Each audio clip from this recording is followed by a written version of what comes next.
네, 이번 순서는 전직 의원들의 시각으로 여의도 핵심 이슈를 풀어보는 여의도 정치 외전 시간입니다. 오늘도 뉴스엔의 변함없는 식구 신경민 전 더불어민주당 의원, 김영우 전 국민의힘 의원 두 분 나오셨습니다. 어서 오십시오. 네, 안녕하세요. 반갑습니다. 뉴스엔의 식구라는 표현 마음에 드십니까? 네, 마음에 듭니다.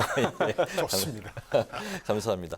이번 주 그 전국에 급부상한 이슈가 있죠. 바로 그 대우조선해양 사태인데 하청 노조 장기 파업에 윤 대통령은 그리고 또 여권이 더불어서 불법에 따른 영업 손실이 막대하다는 그런 입장을 밝혔는데요. 이에 대해서 이제 야당은 제2의 용산 참사, 제2의 쌍용차 사태가 이제 우려된다면서 TF를 띄우고 대응에 나섰습니다. 두 분의 입장 한번 들어볼까요? 좀 갈릴 것 같은데 어떻습니까? 먼저 신 의원님. 그래서 지금 이것만 딱 놓고 봐서는 안 되고 이건 몇 년 전에 그 조선이 아주 불황이었을 때를 중장기적으로 좀 돌아가 봐야죠. 그때 분명히 얘기를 했거든요. 지금 너무너무 나쁘니까 네. 조금만 깎자. 그래서 3분의 1을 왕창 깎았거든요. 네. 근데 이제 지금 현재는 또 경기가 다른 경기 말고요. 조선 수주 경기가 풀려가지고 원위치 플러스 알파가 됐단 말이에요. 네. 그러면 30%까지 원위치는 아니더라도 그 사이에 있었던 여러 가지 경제적 여건의 변화 이런 거 포함해서 30% 원래는 30% 플러스 알파여야 되지만 하여튼 어느 정도의 복구라고 그럴까요? 원상 회복이라고 그럴까요? 뭐 그런 거 정도를 얘기를 해야 되는데 그게 지금 안 된 거거든요. 네. 그런데 이제 지금은 또 경기가 너무 나빠지고 뭐 이러니까 이제 그 인플레도 임금을 올리는 인플레는 안 된다고 정부가 또 스탠스를 정해서 그 얘기를 대통령이 공식적으로 회의에서 보고를 받고 얘기를 하고 이런 상황이어서 이게 지금 충돌이 되는 거죠. 네. 이렇게 되면은 타협점을 찾는 시도가 있어야 되는데 그게 없이 지금 여기까지 온 거예요. 그러니까 이 대목에 대해서 시간이 흘렀으니까 이제는 공권력 투입이 불가피하다 이렇게 얘기를 하면 그 듣는 노동자들 근로자들이 매우 섭섭하죠. 그럼 이건 또 뭐야 이렇게 되는 건데 너무 정부가 지금 빨리 들어가는 거 아니냐 뭐 이렇게 볼 수밖에 없는 측면이 있습니다. 이런 경우에 이제 그 하청에 이제 관계에 있는 원청과 이제 정부가 있는데 네. 어디가 더 적극적으로 나서야 된다고 보십니까? 먼저 원청이 시도를 하고 정부가 그거에 대해서 같이 좀 도와주고 뭐 이래야 되는데 원청은 하청 지금 자체에서 좀 해결할 네. 문제라는 그런 입장이죠. 원청은 또 조용하고요. 이렇게 네. 해서 서로 지금 뭐 수건 돌리기, 폭탄 돌리기 하는 느낌이 있어요. 네네. 그러니까 이렇게 할 일은 아닌데 이게 굉장히 중요한 문제고 지금 어려운 경제 상황에서 이게 잘못하면 이것 자체가 폭탄으로 크게 비화가 될 수 있기 때문에 네. 이렇게 함부로 섣부르게 다룰 일이 아닙니다. 그런데 네. 지금 너무 함부로 다룬다는 느낌을 받아요. 네. 김 의원님은 어떻게 보십니까? 사실 결론부터 말씀드리면은 그 불법 파업은 안 되는 거죠. 지금 이제 그 구체적인 제가 노사 간의 그 협상 진행 내용에 대해서는 제가 뭐 굳이 말씀을 드리지 않겠습니다. 네. 왜냐하면 그는 지금은 이제 많은 그 업체가 사업장에서 저마다 굉장히 어려운 또 조건에 있고 하기 때문에 그거를 네. 제가 말씀드릴 필요는 없을 것 같아요. 다만 지금 그 하청 업체 그 노조원들이 지금 이제 대형 선박을 점거해서 지금 벌써 50일 가량 됐지 않습니까? 네. 지금 이제 불법적으로 파업을 벌이고 있는데 물론 근로 조건이라든지 이런 거는 그 현실 조건이 있겠지만은 지금 불법적으로 그렇게 한다는 거는 저는 굉장히 있을 수 없는 일이다 생각합니다. 지금 원청 업체의 또 그 노조들은 파업하지 말라 이렇게 맞불 파업을 지금 맞불 집회를 지금 하고 있습니다. 네. 이게 노노 갈등이 돼 버렸어요. 그리고 지역 사회에서 그 거제도의 지역 주민들 이런 분들은 또 파업이 웬 말이냐. 이제 겨우 대우조선이 조금 살아나고 조선업계가 이제 살아나기 시작해서 경기가 좀 살아나는 듯한데 지금 파업을 하면은 어떻게 하겠냐 이렇게 해서 맞불 집회를 하고 있단 말이죠. 네. 지금까지 이 파업 때문에 그 대우조선의 판매액이 한 6천억 원 정도 지금 손실을 보고 있다고 합니다. 근데 이것은 단순히 대우조선 사기업의 그냥 손실이 아니에요. 왜냐하면은 대우조선에 그 국책은행인 산업은행에서 막대한 자금을 투입했습니다. 그 산소호흡기를 달아준 거죠. 네. 그 산업은행 그 자금이 투입됐다는 것은 그 완전히 우리 국민들이 부담한 것이거든요. 국민 세금입니다. 어떻게 보면 그런 면에서 단순히 이 업체만의 문제가 아니다. 그리고 지금 코로나 상황 때문에 그렇지 않아도 많은 업체가 지금 어려움을 겪고 있고 경제가 어렵지 않습니까? 이런 상황에서 이제 30% 임금 인상, 또 상여금 300% 인상, 이런 내용을 접했을 때 네. 다른 직군에 있는 또 근로자들, 노동자들은 굉장히 실망스럽지 않을 수가 없겠다. 그리고 문제는 이 민주노총이 역할을 한다는 거죠. 이게 지금 민주노총 산하란 말이죠. 이 하청업체 노조가. 그런데 대우조선의 하청업체들 전체 노동자 수를 합하면 한 10,000명이 넘는다 그럽니다. 근데 이 지금 파업에 참여하고 있는 인원들은 120명가량밖에 안 된다는 거예요. 그렇게 봤을 때 너무 적은 수가 대우조선 전체 또 하청업체 전체를 지금 움직이고 있는 것은 분명히 문제가 있다. 그런 면에서 윤석열 정부, 윤석열 대통령도 기다릴 만큼 기다리지 않았느냐라는 얘기를 한 것 같아요. 그리고 대통령 후보 시절부터 불법은 안 된다라는 게 공약이었단 말이죠. 네. 원칙은 지켜져야 된다라는 게 원칙이었단 말이죠. 그런 면에서 앞으로 좀 긴장 관계가 좀 지속될 것 같네요. 네. 근데 이제 문제는 목숨을 걸고 스스로 이제 용접한 그런 공간에 들어가서 투쟁하고 있는 극단적인 이제 그런 투쟁의 모습을 보이고 있는 사람도 있기 때문에 제2의 뭐 그런 용산 참사, 쌍용차 사태가 우려된다. 뭐 그런 분위기도 있는 것 같은데 노조가 먼저 파업을 풀지 않으면 그러면 정부는 강경 대응 이외에 다른 수단 뭐 생각할 여지가 없다는 그런 말씀이신가요? 그래서 이제 어제 뭐 노동부 장관도 내려갔고 행안부 장관도 내려가서 노조 측하고도 얘기를 좀 했는데 네. 지금 이제 대통령도 국무위원들이 최선의 노력을 좀 다해달라라는 당부의 말이 있었어요. 그래서 지금 이제 협상이 진행 중이긴 하지만 네. 그 강경한 입장, 강경한 자세로 그 파업을 하고 이런 것은 저는 이제는 정말 지양해야 된다 생각을 합니다. 이 합법적인 테두리 내에서 하는 건 모르겠지만은 네네. 지금 우리 전체적인 경제, 나라 경기가 정말 심상치 않거든요. 네. 그래서 지금은 모두가 어려운 때인 만큼 합법적인 테두리 내에서 시위를 했으면 좋겠어요. 가끔씩 보면 광화문이라든지 이런 일대에 뭐 수만 명이 모여가지고 집회를 하는 경우도 있더라고요. 네. 근데 이것은 좀 안 될 일이다 이렇게 생각합니다. 알겠습니다. 이런 그 여권 움직임이 지지층을 결집하기 위한 시도다. 뭐 이런 해석도 나오고 있는데요. 어떻게 생각하십니까? 결집까지는 뭐 아닌 것 같고요. 네. 지지층의 얘기를 좀 풀어서 정치권이 해줄 필요는 지금 있는 거죠. 근데 이 파업이라는 것을 해보면은 파업이 불법이 안 될 수가 없게 우리나라 법이 돼 있더라고요. 그러니까 합법 파업은 없습니다. 근데 이제 이 부분의 이 대목에서는 뭐 합법이다 불법이다가 문제가 아니고 조금 더 서로 얘기를 들어주면서 어떤 합지점을 찾아가야 되는데 그 점을 놓쳐버린 것 같아요. 네. 그러니까 그것을 좀 찾을 수 있는 계기가 지금 마지막 단계이기 때문에 저는 충분히 있다고 생각합니다. 네. 지금 그리고 이제 들려오는 그 보도에 따르면은 그 노 측에서 그러니까 근로자 입장에서는 그 요구 사항이 지금 변화되고 있나 봐요. 30% 임금 인상 요구를 했다가 10% 요구를 하면서 손해배상 청구라든지 형사고발은 말아달라. 네. 사측에 이런 이제 요구를 하고 있다고 그러는데 근데 이런 패턴은 정말 오래된 패턴이거든요. 그 노조에서 늘 처음에 이제 요구 사항을 크게 했다가 결국 이제 형사 고발이라든지 네. 이런 거를 취하하는 조건으로 조금 요구 사항을 낮추는 이런 건 말이죠. 그런데 고저 후 이게 양보 전략 같은 그런 이게 좀 반복이 된다는 거는 분명히 좀 문제가 있다. 그리고 지금 우리나라 노조 가입률이 사실은 한 14% 정도밖에 안 됩니다. 그 중에서도 이제 민주노총은 또 더 적죠. 이런 상황에서 어떻게 보면은 우리나라 전체 경제 상황을 그 민주노총이 좌우하겠다라는 그런 의도로 이렇게 불법 파업을 행하는 것은 저는 옳지 않다고 봐요. 네. 네. 어제는 그 윤석열 대통령이 기다릴 만큼 기다렸다 이렇게 거침없는 발언을 했습니다. 공권력을 투입하겠다 이렇게 시사를 했는데요. 근데 오늘은 그 대우조선 관련 질문에 대해서 더 이상 답변을 하지 않겠다라면서 말을 아꼈습니다. 윤석열 대통령이 하루 만에 좀 입장을 바꿨는데 왜 그런 걸까요?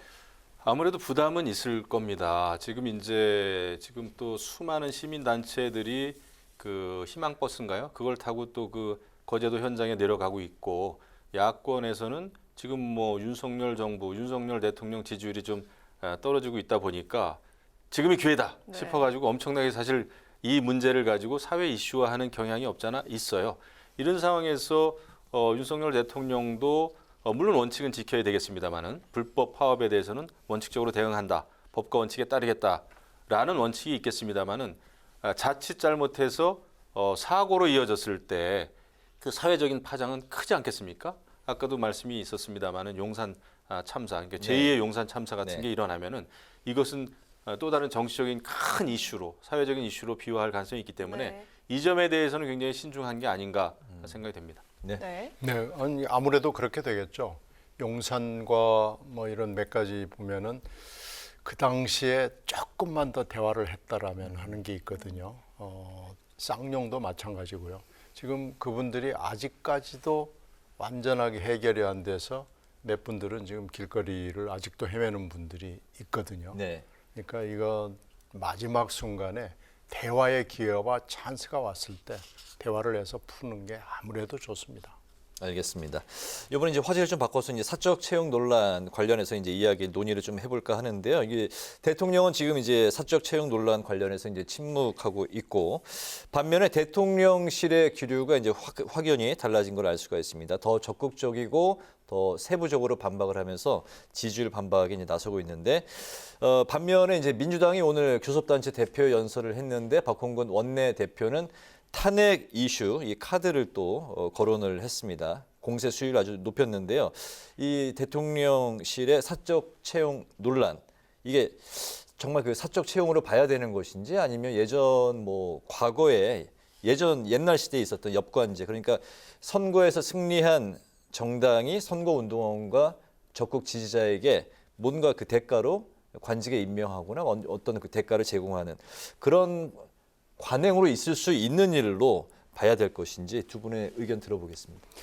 예전에도 뭐 있을 수 있죠. 그러나 예전에 보면은 되게 당의 채널을 통해서 일단 검증을 한번 거치고요.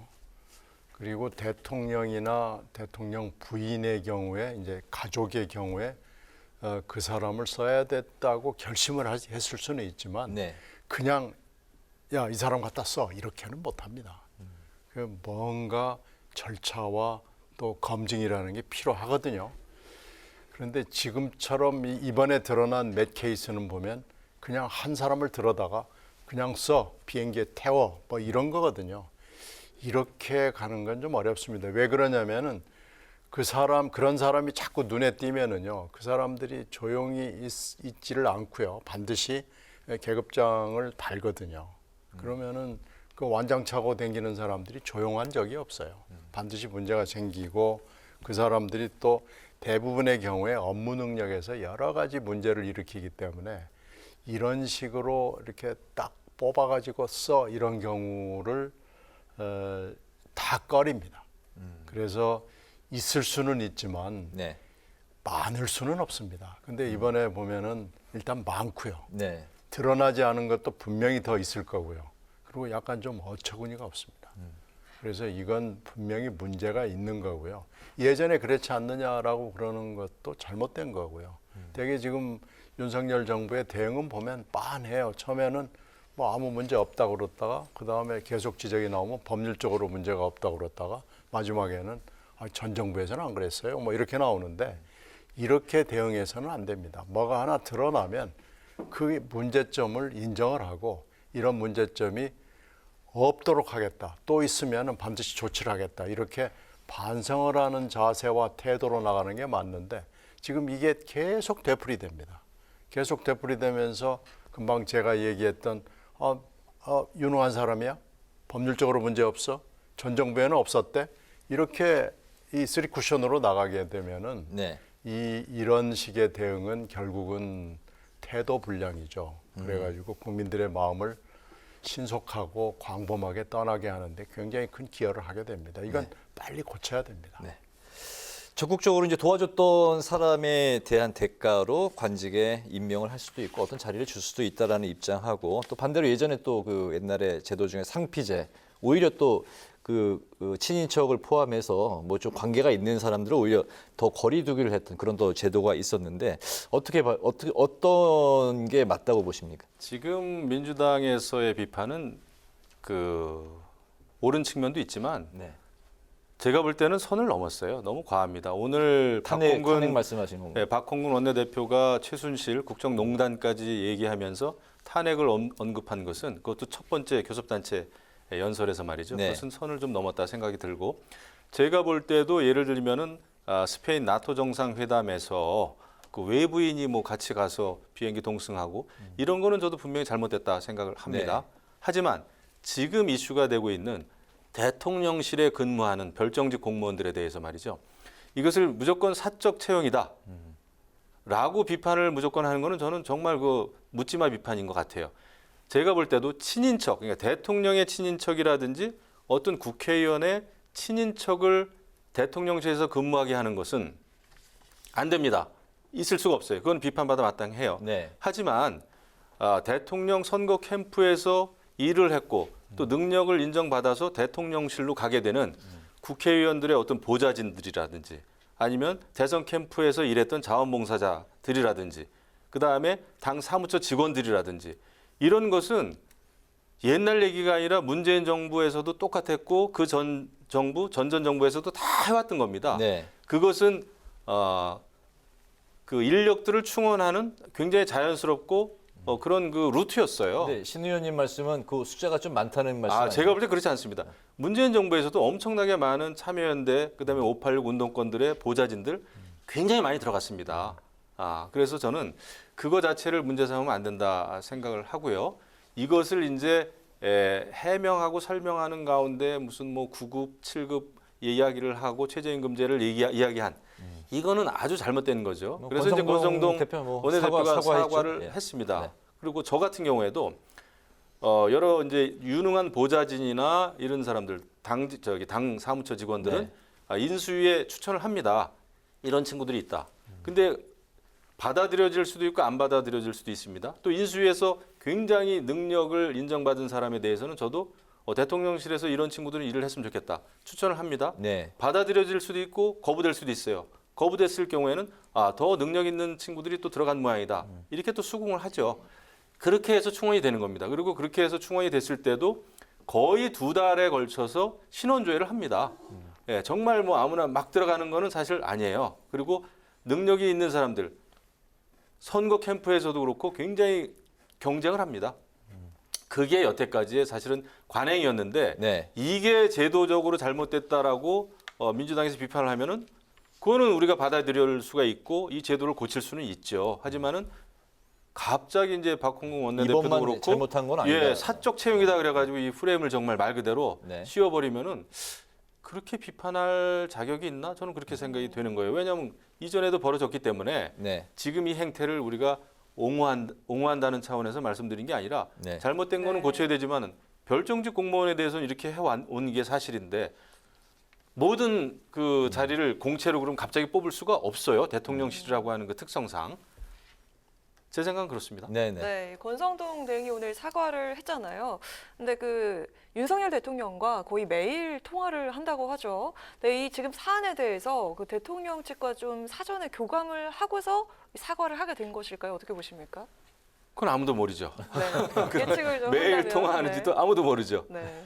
하지만 이제 권성동 원내대표는 본인이 했던 발언이 파장이 워낙 크잖아요. 네. 그렇기 때문에 지금은 그리고 이제 직무대행이기 때문에 당에 혼자 이야기하면 그것이 당 전체의 이야기가 돼버린단 말이죠. 네. 당대표 아닙니까? 실질적인.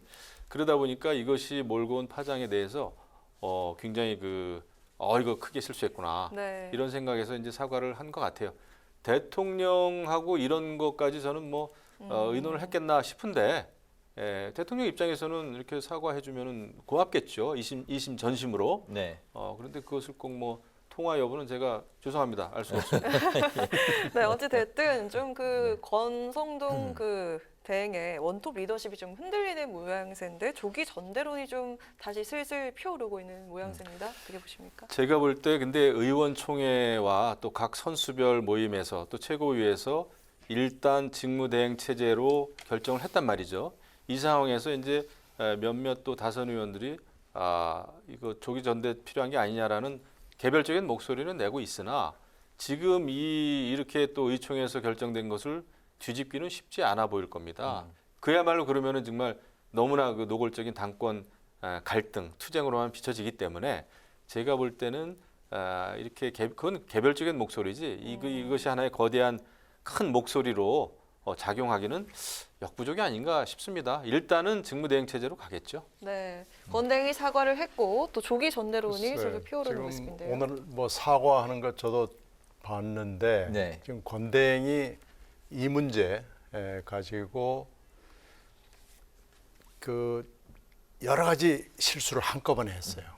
첫 번째는 내가 민원을 한 거다랄지 또 그 장제원 의원한테 얘기해서 내가 7급으로 해달라고 그랬다랄지 근데 또 9급으로 했는데 그 9급이 어쩌고 저쩌고 얘기를 해가지고 한 서너 가지의 아주 굉장히 치명적인 실수를 했고 이건 법률적으로도 문제가 되죠. 김영란법도 문제가 되고 뭐 여러 가지 또 정치적으로 위험한 얘기들을 해서 이 2030들한테 질타를 받을 수밖에 없는 상황이 됐고 그런 걸로 봐서는 윤 대통령하고 상의를 하고 뭐 얘기를 한 것 같지는 않아요.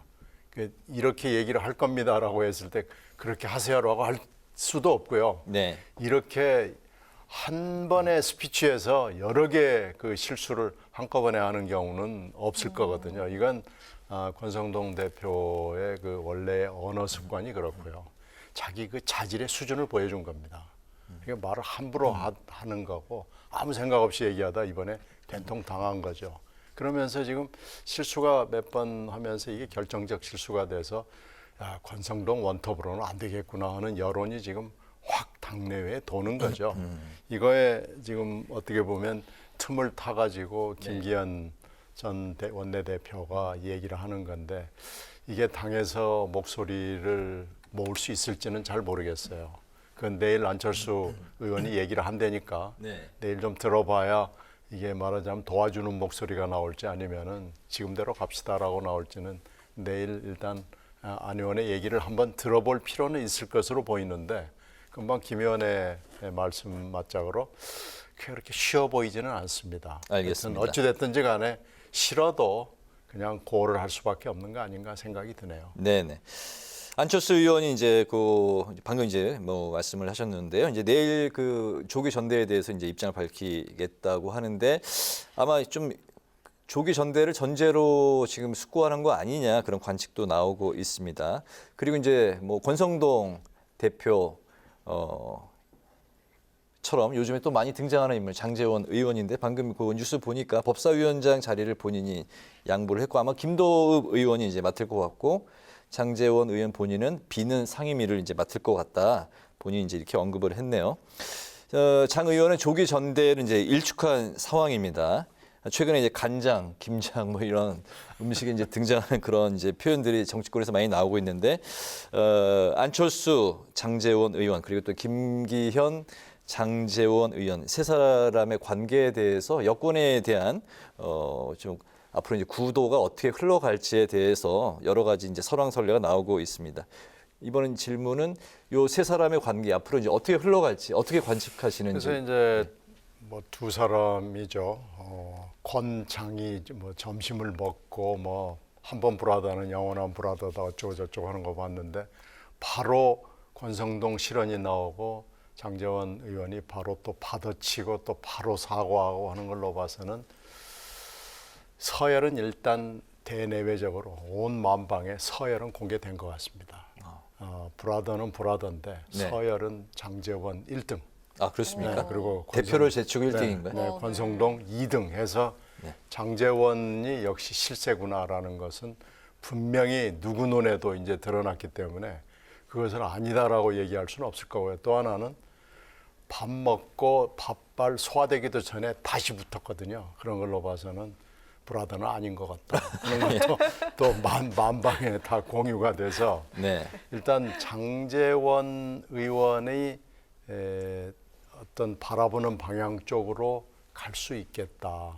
이 국힘당의 미래가 네. 그건 좀 뭐 많이 드러난 것 같아요. 내일 물론 안철수 의원의 얘기가 중요하겠지만 그거보다는 장제원 의원의 생각이 결국은 윤심을 그대로 투영하는 거 아니겠는가라고 생각이 돼요. 그래서 아무래도 언론들도 장제원 의원의 한마디 한마디에 더 주목을 하게 될 수밖에 없는 아주 상징적인 일들이 최근에 지난 주말부터 이 주초 사이에 일어나서 참 흥미로운 대목이었다라고 생각합니다. 네. 네. 뭐 장제원 의원이야 뭐 윤석열 대통령 당선인 비서실장 네. 출신 아닙니까? 네. 그 비서실장이라고 하는 자리는 복심은 복심이죠. 모든 거에 대해서 매일매일 의논을 하고 항상 했기 때문에 저는 그 장제원 의원은 윤석열 대통령의 마음을 잘 알고 있다라고 저도 생각합니다. 그리고 이번에 장제원 의원이 참 고수예요. 그 법사위원장 자리를 양보를 했습니다. 김도우 의원이 저보다 선배인데 다 두 분 다 이제 둘 다 부산 출신이고 네. 같은 삼선입니다만은 양보를 했고 그다음에 원내 수석 부대표한테 장제원 의원은 그랬다는 거 아닙니까? 그냥 비어 있는 네. 상임위에 나를 배치해 달라 그러면 열심히 가서 하겠다. 위원장을 이야기하는 건가요? 아니요, 위원장은 그냥 양보를 위원으로 했고 들어가겠다는 예, 거고. 다른 위원도 네. 다른 상임위원회, 네. 그러니까 상임위원회 왜 가기 싫어하는 상임위원회가 있지 않습니까? 그런데 나 그냥 넣어달라. 그런데 가서 그냥 평위원으로 네. 열심히 하겠다라는 이야기를 했다는 거예요. 그래서 네. 그 고수의 면모죠. 지금은 자신감인가요? 왜냐하면은 자신감인가요? 예, 밖에서 봤을 때는 장제원 의원한테 엄청나게 지금 힘이 실려 있지 않습니까? 대통령 비서실 때부터 그런 상황에서 본인은 당직도 내놓고 당직을 뭐 국회직이죠. 이제 상임위원장은 네. 국회직도 맞지 않겠다고 하는 거는 본인이 그 자기 페이스 조절을 하고 있구나라는 생각을 합니다.